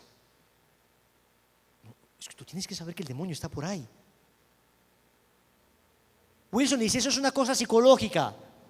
Pues qué cosa psicológica para funcionar, porque funciona muy bien. ¿Usted cree que es psicológico? Hágalo psicológicamente, mi hijo, pero funciona. Yo creo que es espiritual. ¿Quién como Dios? ¿Y después de Dios? Les invito a que hagan la prueba. Les invito a que hagan la prueba. En la próxima discusión que tengan, en el próximo tiriafloje que haya, deténgase un momento y recen juntos. Ahora, Wilson, yo me puse a rezar y mi esposa se me lanzó encima a aruñarme. Eso fue miedoso y yo le decía, vea, se da cuenta si tiene el diablo, y más me golpeaba. No, sea prudente, porque si usted lo hace así diciendo, ahí está el demonio metido, mija, se le metió el diablo, San Miguel Arcángel, bendícela. Wilson, no me ha funcionado. No, es que tiene que ser los dos. Venga, a ver, los dos, porque el demonio está ahí moviendo la cola en medio de los dos. En la opresión demoníaca, entonces, también, de alguna manera, se remedia con una oración de liberación. Y digo de alguna manera porque no solo eso, sino que fundamentalmente se necesita una conversión de la persona. Esto es lo que más nos encontramos nosotros, opresiones demoníacas. Y casi siempre cuando oramos por alguna persona, en algo que se llama la bendición de la Virgen María, que es una bendición muy sencilla, es una bendición que San Juan Bosco daba a sus hijos espirituales en Baldoco, allá en Turín, Italia. Es una bendición que la Virgen María ha dado en Medjugorje, que ha dado a diferentes videntes, que dice que es una bendición maternal y especial, que simplemente uno dice a la persona, esta es la fórmula: María Auxiliadora te ama muchísimo, recíbela en tu corazón, ella te da su bendición maternal y especial en el nombre del Padre y del Hijo y del Espíritu Santo. Y le da esa bendición, y o milagros que hemos visto con esa bendición, o liberaciones que hemos visto. No se toca más a la persona, no se hace nada más, vemos que la gente cae en descanso en el Espíritu. Esto está muy bien estudiado por los teólogos, el descanso en el Espíritu, que es un momento donde el alma se eleva a tal presencia de Dios que el cuerpo siente como que descansa, nunca se pierde la conciencia psicológica de la persona, o sea, la persona sigue siendo consciente de todo lo que sucede, pero siente como una paz en su interior, y ahí el Señor obra tremendas liberaciones. Y ahí es donde hemos visto que una persona de repente se revuelca, bota babasa, comienza a tener fuerza, y eso que parece tan fuerte, eso que parece con tantos gritos, casi siempre es una opresión demoníaca. A veces en los signos externos no se logra discernir muy bien de una verdadera posesión, porque para el que nunca ha visto esto, eso que está viendo es la película del exorcista en grado 10. Créame, si usted nunca ha visto una cosa de esas, usted ve que esta niña se revuelca como una serpiente que empieza a morder cosas, a tirar cosas, a patear con una fuerza tremenda. Uno dice, posesión. No, la inmensa mayoría de veces, opresión demoníaca. ¿Por qué sabemos? Porque vamos a la persona y la persona todavía está consciente, todavía puede luchar en su interior.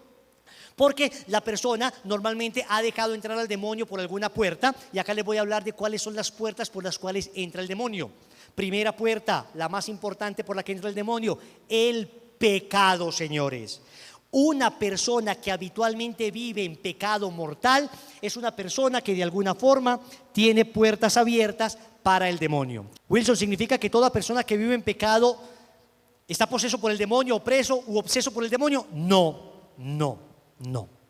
Porque el demonio tampoco se puede meter en quien quiera. No. El demonio logra infestar a algunas personas, logra oprimir a algunas personas, siempre por permiso de Dios. ¿Cómo así? Escúcheme en esto. Yo no estoy diciendo que sea Dios el que lo haga, pero Dios siempre tiene que permitirlo. Así como permitió que el demonio tocara la familia de Job. ¿Se acuerdan? Le tuvo que pedir permiso. Entonces, vamos en ese orden. Estamos hablando de las puertas que se le abren al demonio, y dijimos que la primera puerta es el pecado, ¿ok? Y entonces nos estamos preguntando por qué Dios permite que a algunos el demonio les moleste. El padre Fortea da 4 razones. Quiero leer esas 4 razones a propósito de esta primera puerta. Quiero leer estas 4 razones que me parecen de suma importancia, muy aleccionadoras.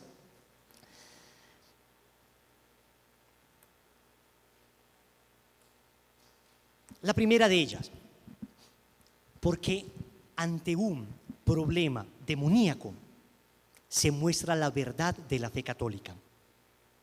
¿Ustedes se acuerdan de la película El Exorcista? ¿Alguien se vio la película El Exorcista? Levante la mano. ¿Se la vieron?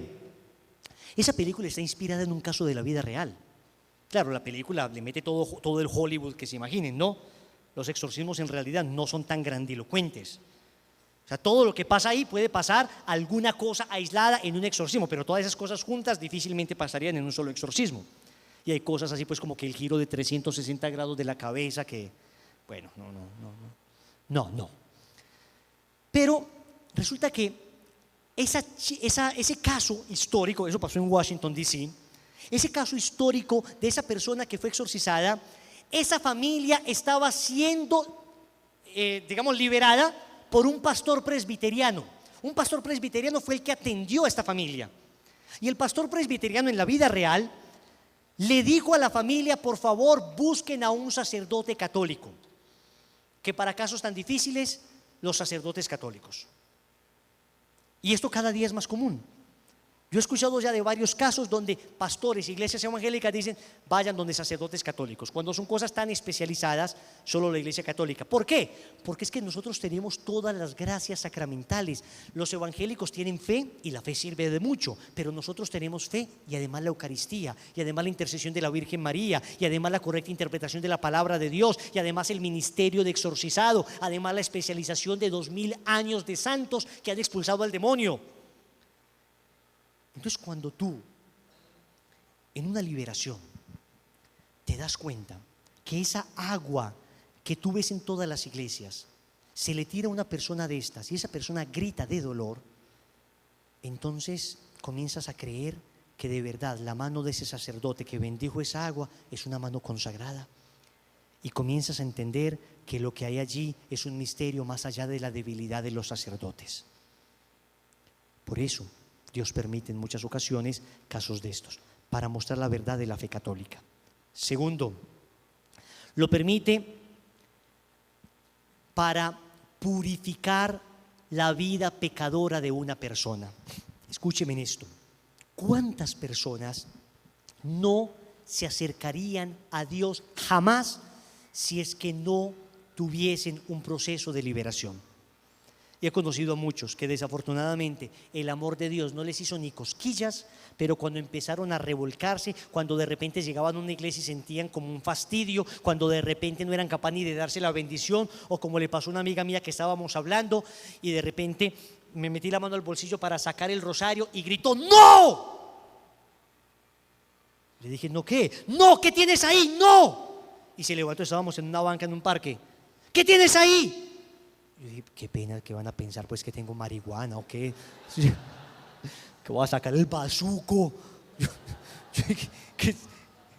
Yo calma, mira lo que tengo. Y le saco el rosario. En ese entonces tenía un rosario exorcizado especialmente por sacerdotes dominicos que tienen el poder, la bendición de Dios de hacer una bendición especial sobre los rosarios.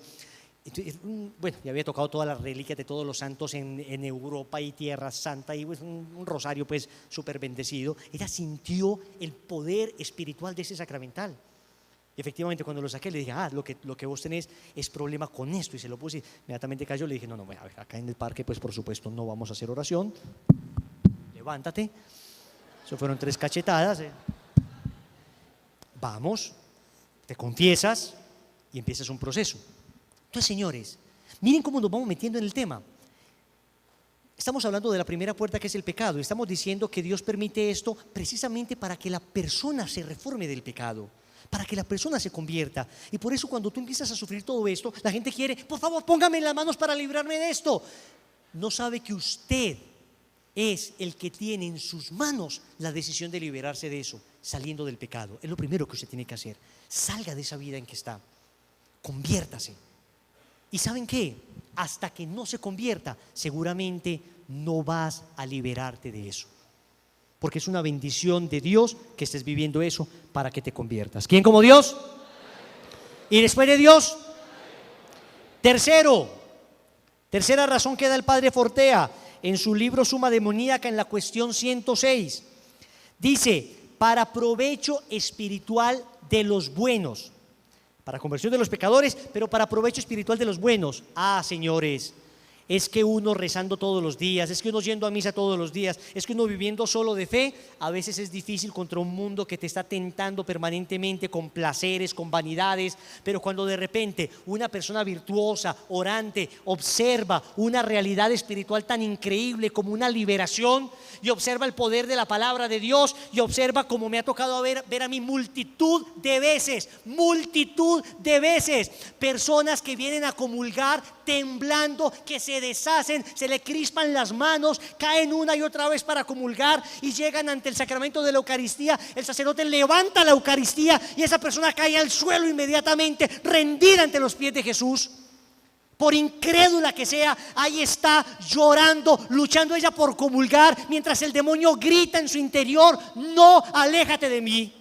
Cuando le ha tocado ver a uno que comulga todos los días, que va a adorar al Santísimo, y uno ve una cosa de esas, a usted lo que hace es incrementársele la fe al 100%, a la potencia N. Usted que creía por fe, por lo que decía la palabra de Dios, ahora ves eso, ahora ves el demonio gritando ante la Eucaristía. Y es que ya no te queda duda que ahí está el cuerpo, la sangre, el alma y la divinidad de Cristo. Y eso, en vez de generar miedo, genera emoción en el corazón.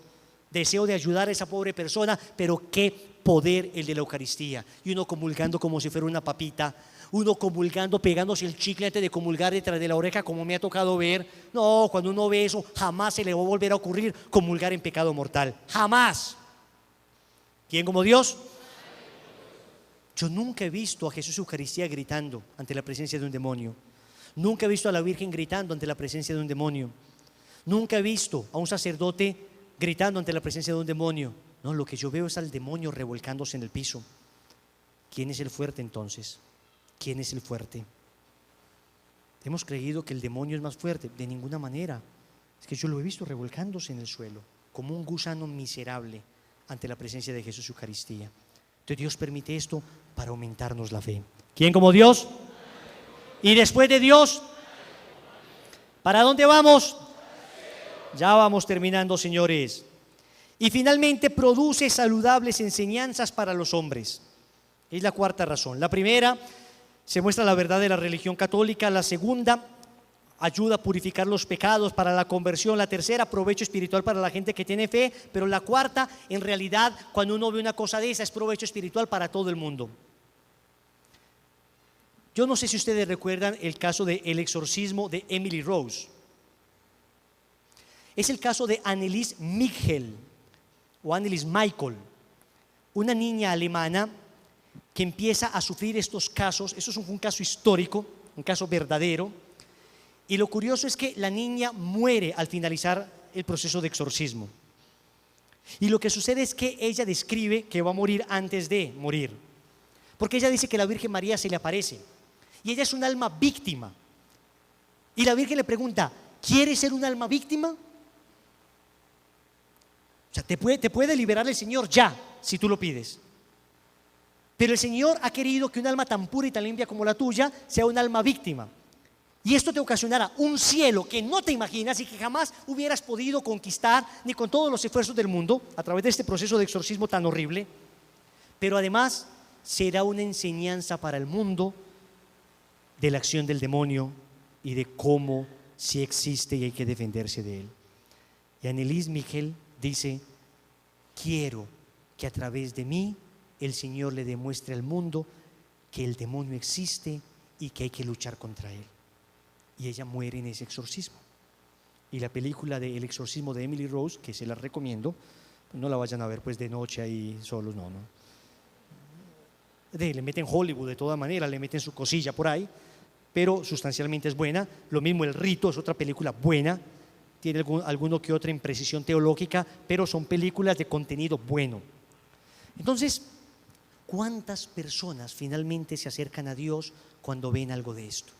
¿Cuántas personas se convierten? No solo el propio poseso, no solo el propio preso, sino cuántas personas de afuera que yo he visto que no creen en nada, les ves ahí de rodillas. Yo recuerdo un caso, les cuento rápido. Estaba visitando a unos monjes, iba para una misa. Después se demoraba un poco la misa, me fui a saludar a unas monjitas que estaban dando clase en un colegio para ahí cerca. Entonces una monjita me pidió: déles una charla a Wilson, por favor. Pues le di a ver, no tengo tiempo, hermana, me voy para la misa. Wilson le va a dar una charla, le dijo a los muchachos. Así pues como que, bueno, me tocó a la fuerza, di 5 minutos de charla, me iba a ir y me dijo: venga, ¿por qué no le da la bendición de la Virgen? No, hermana, no tengo tiempo. Muchachos, siéntense en que Wilson les va a dar la bendición de la Virgen. Monjita. El caso es que en medio de la bendición, uno de los jóvenes empezó en un proceso de liberación. Todos los muchachos de ahí salieron de miedo al ver ese proceso de liberación. Los que estaban en la charla muertos de risa, los que estaban en la charla pegándole un calvazo el uno al otro, los que estaban en la charla, juá, este bobo de que nos vino a hablar, salieron corriendo del salón, pero se quedaron todos apiñados en la puerta porque querían ver qué era lo que pasaba. O sea, cobardes pero chismosos. Estaban ahí viendo. Y en medio de la liberación, eso fue un caso tremendo de un piercing que después les contaré. En medio de la liberación, yo vi a esos muchachos, los que más se reían de la charla, yo los vi de rodillas, temblando y rezando por su amigo. Entonces yo me preguntaba: ¿cuántas horas de charlas, catequesis tendría que gastar uno para ver un muchacho de estos así? ¿Cuántas horas? A veces no lo logra, desafortunadamente, mostrar el amor de Dios, pero cuando ven el demonio actuando, ahí sí se pega uno del amor de Dios. ¿Y saben qué? El demonio termina siendo el más grande evangelizador. ¿Y sabe qué? Usted puede estar no creyéndome nada de lo que le estoy diciendo y puede estar pensando, este man se está inventando eso. Piense lo que quiera, pero si en algún momento Dios no lo quiera, el demonio viene a molestarte, te vas a dar cuenta que esto que estamos diciendo no es para atemorizarte o hacerte convertir por miedo, sino que esto que te estamos diciendo es una realidad pavorosa en cuanto a que el demonio puede oprimirte, hermosa en cuanto a que Dios te puede liberar. Y aquí te esperamos para ayudarte.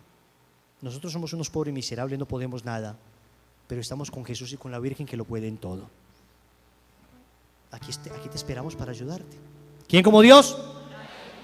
Y después de Dios, primera puerta del pecado. Voy a concluir. Segunda puerta, el ocultismo. Esta es la más común.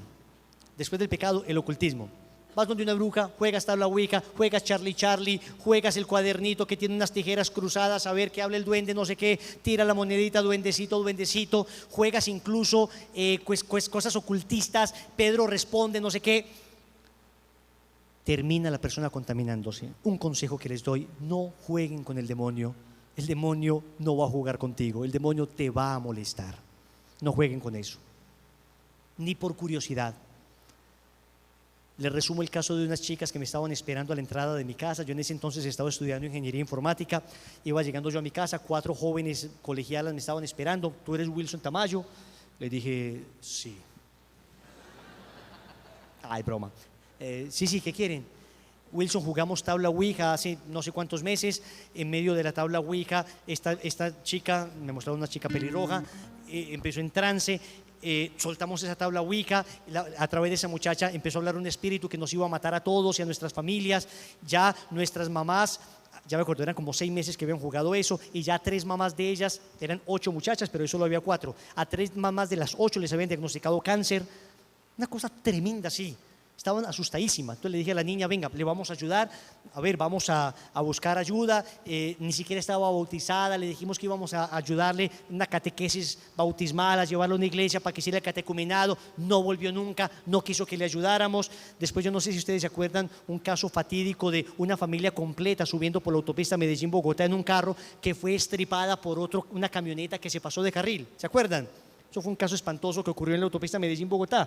Ahí va esa chica rubia, esa chica pelirroja con toda su familia. Yo cuando lo vi no lo podía creer. Con el demonio no se juega, señores. Con el demonio no se juega, ni en broma. Primera puerta del pecado, segunda puerta el oculto, tercera puerta el odio. Las mujeres que más se infestan por odio. Por eso hay que perdonar ya, inmediatamente. Y el cuarto, algo que podríamos llamar las maldiciones. Sí que es cierto que una familia puede ser maldecida. Eso existe, las maldiciones. Cuando un tatarabuelo maldijo a toda su familia, eso hay que romperlo, porque desafortunadamente muchas maldiciones, no todas, pero muchas tienen efecto. ¿Sobre quiénes? Sobre familias desconvertidas. Una familia que pudo haber sido maldecida por sus tatarabuelos, si esa familia es convertida, no tiene nada que hacer esa maldición en él. Pero si esa familia no está cerca de Dios, el demonio va a buscar cómo hacerles la vida imposible. ¿Quién como Dios? Y después de Dios, solución para este caso de opresión demoníaca: liberación.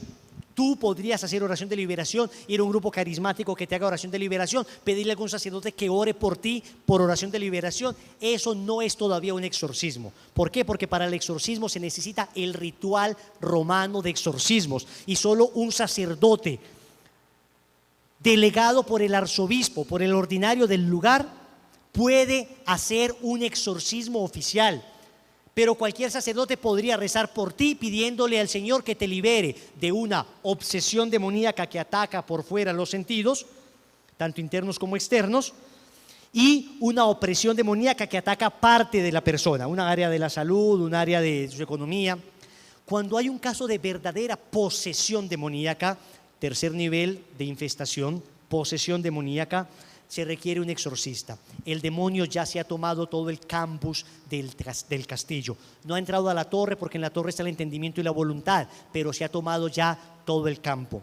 Sigue la persona siendo libre, pero ahí son los casos más dramáticos. Yo he estado tal vez en 3, 4 exorcismos en mi vida, oficiales, y he podido conocer muy pocas personas posesas. Son casos menos comunes, pero existen. Personas, por ejemplo, que hablan lenguas desconocidas sin nunca haberlas aprendido, personas que manifiestan una fuerza realmente extraordinaria, personas que manifiestan un conocimiento de cosas ocultas, personas que son capaces a la distancia de escuchar conversaciones, cosas físicamente imposibles. Ese tipo de cosas, personas que tienen repudio al agua bendita, a la sal exorcizada, al aceite, personas que manifiestan esto, posiblemente tengan un caso de posesión, se les ora, se mira a ver, porque uno nunca termina de saber cuándo es una posesión, sino hasta que se hace la oración, a no ser que, repito, se tenga un don extraordinario que no es tan común. Para eso un sacerdote exorcista, un obispo o un sacerdote exorcista. ¿Y qué diferencia tiene el exorcismo? Que el exorcismo hace oraciones imperativas. ¿Y qué es oraciones imperativas en un exorcismo? Con el ritual el sacerdote ordena a Satanás que se vaya en nombre de Cristo y de la iglesia. En cambio, en las oraciones de liberación se hacen oraciones deprecativas. Es oraciones donde no tanto se le ordena a Satanás que se vaya de la persona, sino que se le pide a Dios que libere a la persona. ¿Sí me hago entender? Es la diferencia. Se le pide a Dios, libera a esta persona, y todos estamos rezando por esa persona para que sea liberada de la acción de Satanás, y se le dice a la persona que luche para que la misma persona saque al demonio de su vida. Para exorcismo solo sacerdotes con facultad de obispo. Escúchenme, aquí el demonio se mete más que nunca. Cuando una persona desobedece, sea a la iglesia, un sacerdote, por ejemplo, que no es exorcista, comienza a hacer el ritual de exorcismo, el demonio se le mete más fácilmente, porque la desobediencia es el medio ordinario por el que Satanás se mete a las personas que quieren expulsarle. Escúcheme en esto: la desobediencia a la iglesia, a su comunidad, o escuchen, misioneros, que en Lazos de Amor Mariano esto de las liberaciones se maneja muy estricto y muy bien llevado. Acá no cada cual puede hacer oraciones de liberación, no, señores. Acá tenemos una misión que se llama María Auxiliadora, de gente orante que está primero ayudándole a hacer sanación interior, porque el primer paso para la liberación es la conversión y después sanar su corazón. Y se gasta mucho tiempo en eso, llevar a la persona a la vida sacramental, llevar a la persona a la sanación de sus heridas, al perdón, porque ahí se esconde Satanás detrás de todo eso. Y al final se hace oración pidiendo a Dios que libere a la persona. Y ahí tenemos psicólogos, tenemos médicos, tenemos sacerdotes que nos acompañan. Y los casos que son muy difíciles, tenemos en cada lugar donde está Lazos amistad con el exorcista. Yo acabo de ir a Chile y lo primero que hicimos fue presentarnos al exorcista de la arquidiócesis de Chile, a decirle: aquí estamos, esto es lo que hacemos, en los retiros va a pasar esto, necesitamos, padre, que usted atienda estos casos que en el retiro no se pueden atender. El padre dijo: aquí estoy para ayudar. Esto es así, señores. Cuidado con la desobediencia. Entonces, no se puede una persona poner a conversar con el demonio. Eso lo puede hacer un exorcista. ¿Cuál es tu nombre? ¿Hace cuánto entraste? ¿Por dónde entraste? ¿Cómo vas a salir? Eso se le pregunta, pero el exorcista. En liberación uno no hace eso. En liberación uno es rogándole a Dios que libere a la persona. En liberación todo el mundo es rezando, pidiéndole a San Miguel, pidiéndole a los ángeles, a los santos que libere a la persona. ¿Y sabe qué? Para hacer una oración, una plegaria de liberación no se necesita permiso de nada ni de nadie, porque ya lo tienes por la palabra de Dios: el que cree en mi nombre expulsará demonios. Pero para hacer un exorcismo solo con permiso del señor obispo de la diócesis. ¿Queda claro eso? Una carta del cardenal Ratzinger del 24 de septiembre de 1984 explica todo esto y advierte con toda claridad a los obispos que cuidado con personas laicos o sacerdotes que quieren hacer exorcismos si no están autorizados. Un laico no puede hacer un exorcismo, solo un sacerdote puede hacer un exorcismo como tal, con el ritual, que es un libro oficial de la iglesia. Existe uno de 1952 y ahora uno moderno en la época de Juan Pablo II, 1998. En fin, ¿quién como Dios? Y después de Dios, casos menos comunes, pero existen. Concluyo con esto.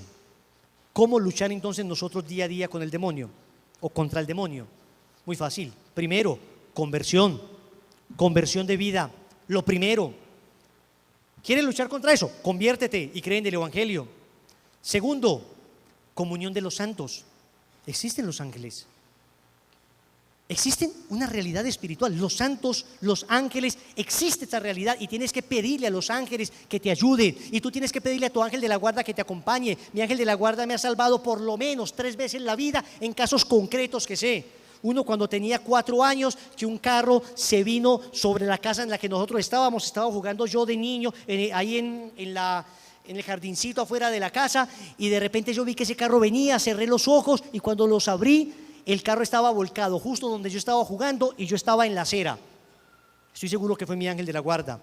2, estaba en una moto en 2007, iba en una moto que tenía en ese entonces, una señora en una camioneta Volkswagen no me vio, me estrelló, el chasis de esa camioneta lo arrancó la moto, es una cosa tremenda, fue el estrellón de la moto, era una moto grande, le dieron pérdida total a la moto, me arrastré 20 metros, cuando me levanté, lo primero que hice fue contarme los dedos, tocarme por todas partes a ver que de pronto por la adrenalina uno no se da cuenta con el mochito tocándose a ver qué le falta, a ver qué fue, estaba completo, se bajó la señora, ¿qué pasó? ¿Qué pasó? Yo le dije, no señora, casi un billete que vi me tiré pues por él en voladora, le dije en sarcasmo, señora casi me mata, es que perdóneme, bueno en fin, el caso es que un amigo vio el accidente y me dice mi amigo, Wilson, yo vi cómo volabas y cómo una mano te puso en el suelo.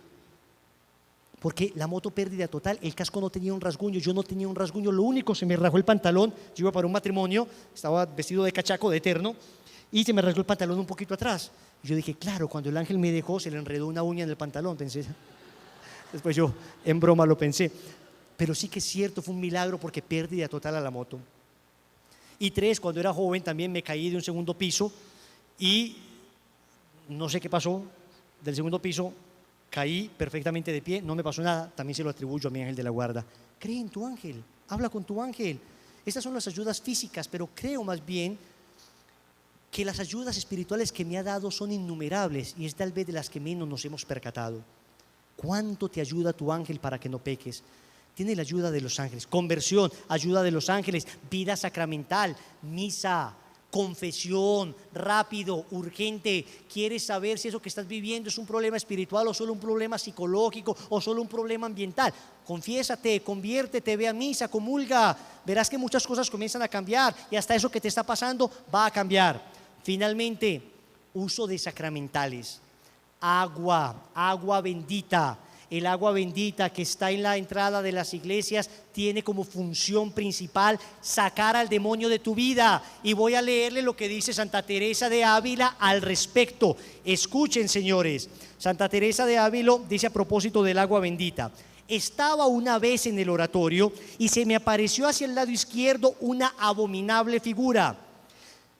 Le miré especialmente la boca porque me habló y tenía espantosa boca. Parecía que le salía una gran llama del cuerpo, porque estaba toda clara, sin sombra. Me dijo espantosamente que bien me había liberado de sus manos, mas que él me tornaría a ellas. Reveló la santa en su obra en el capítulo 31, la obra de su vida. Luego, asustada, trató de espantarlo con el signo de la cruz. El demonio la abandonó, pero regresó prontamente. Esto sucedió varias veces hasta notar que había agua bendita cerca. 2 veces me sucedió esto, yo no sabía qué hacer, tenía allí agua bendita y le eché a aquella parte donde se me apareció el demonio y nunca más retornó. En otro momento Santa Teresa contó que el demonio estuvo 5 horas atormentándola, con tan terribles dolores y desasosiego interior y exterior que no sabía si podía soportar más. Las que estaban conmigo estaban espantadas y no sabían qué hacer, ni yo cómo valerme. La santa admitió que solo encontró alivio después de pedir agua bendita y arrojarla en el lugar donde vio el demonio cerca. Es en la explicación de este hecho que se da a conocer su cita más famosa. Tras muchas ocasiones, tengo la experiencia de que no hay nada como el agua bendita para hacer huir a los demonios y evitar que regresen. De la cruz también huyen, mas vuelven. Debe ser grande la virtud de esta agua bendita, señaló. Más tarde aseguró que conoció la consolación del alma luego de tomar agua que le generó como un deleite interior, que la confortaba.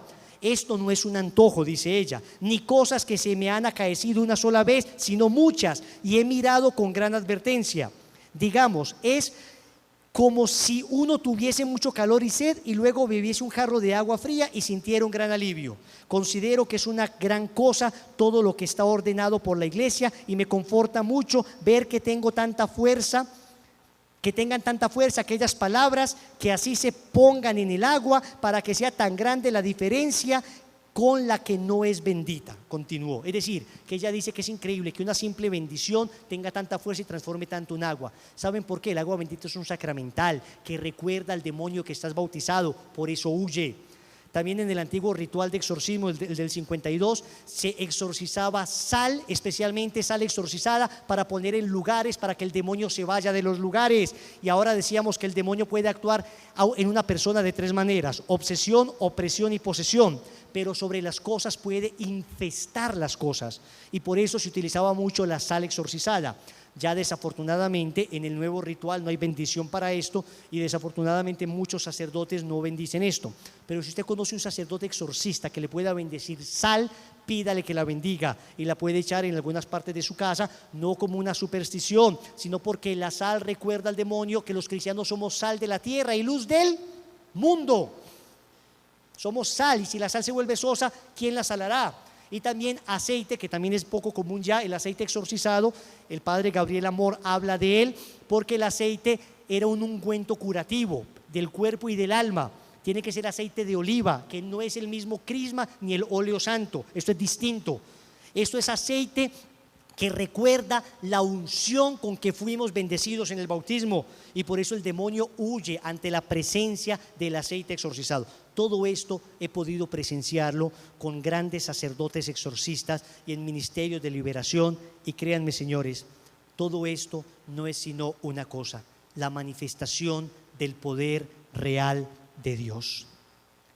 Una noche soñé que salía a dar un paseo sola por el jardín.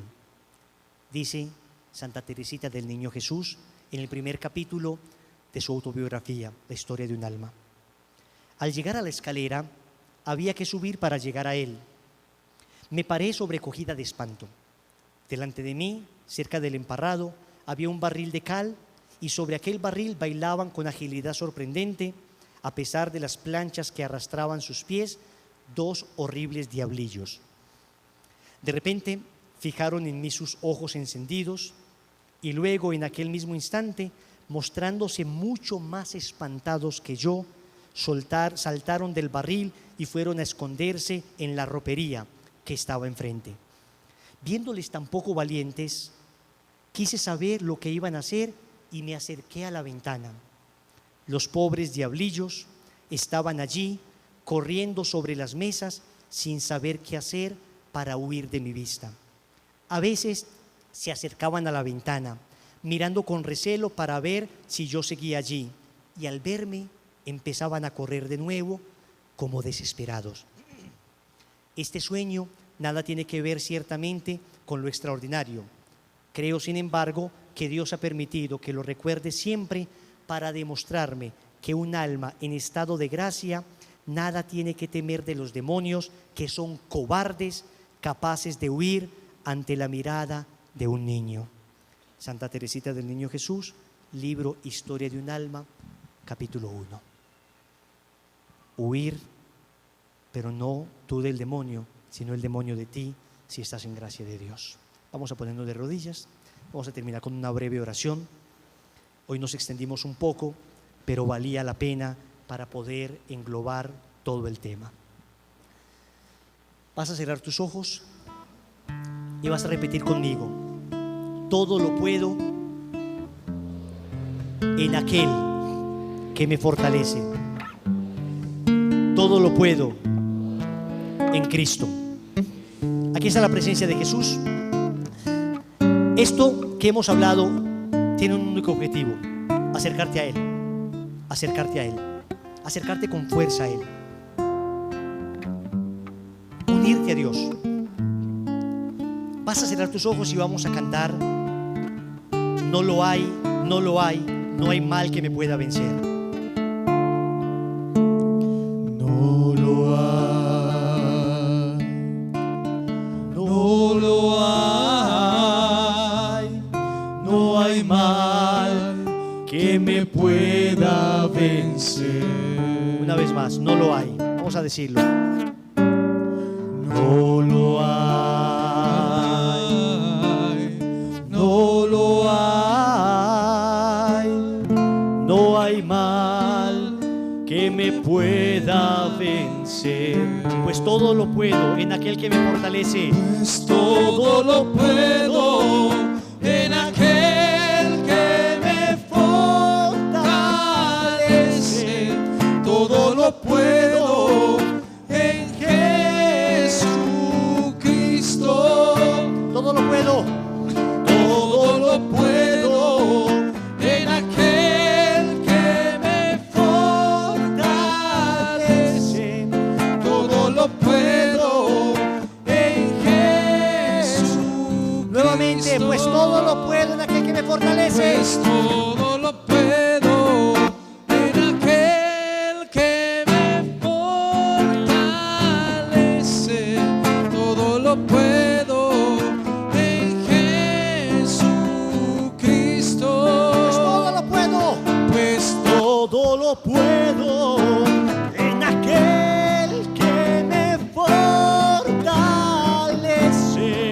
Todo lo puedo en Jesucristo. Aquí está la presencia del Señor. Aquí está tu presencia, amado Señor. Aquí estamos para decirte: pertenecemos a tu ejército. Somos de tu ejército victorioso, del ejército que venció. No hay nada que temer porque tú estás con nosotros. No hay nada que temer porque las hordas infernales quedaron amarradas.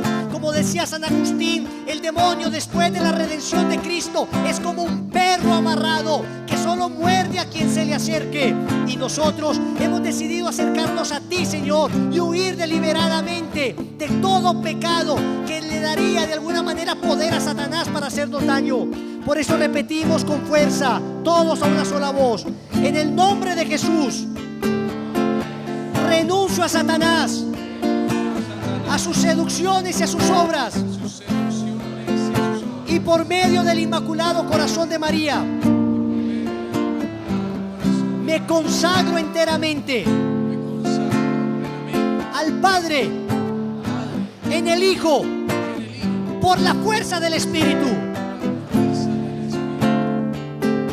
Pues todo lo puedo en aquel que me fortalece. Todo lo puedo en Jesucristo. Pues todo lo puedo En aquel que me fortalece. todo lo puedo en Jesucristo. Digamos fuerte: Padre nuestro que estás en el cielo, santificado sea tu nombre. Venga a nosotros tu reino. Hágase tu voluntad en la tierra como en el cielo. Danos hoy nuestro pan de cada día. Perdona nuestras ofensas, como también nosotros perdonamos a los que nos ofenden. No nos dejes caer en la tentación y líbranos del mal. Dios te salve María, llena eres de gracia. El Señor es contigo. Bendita tú eres entre todas las mujeres, y bendito es el fruto de tu vientre, Jesús. Santa María, Madre de Dios, ruega por nosotros pecadores, ahora y en la hora de nuestra muerte. Amén. Gloria al Padre, y al Hijo, y al Espíritu Santo. Gloria al Padre, y al Hijo, y al Espíritu Santo. Gloria al Padre, y al Hijo, y al Espíritu Santo.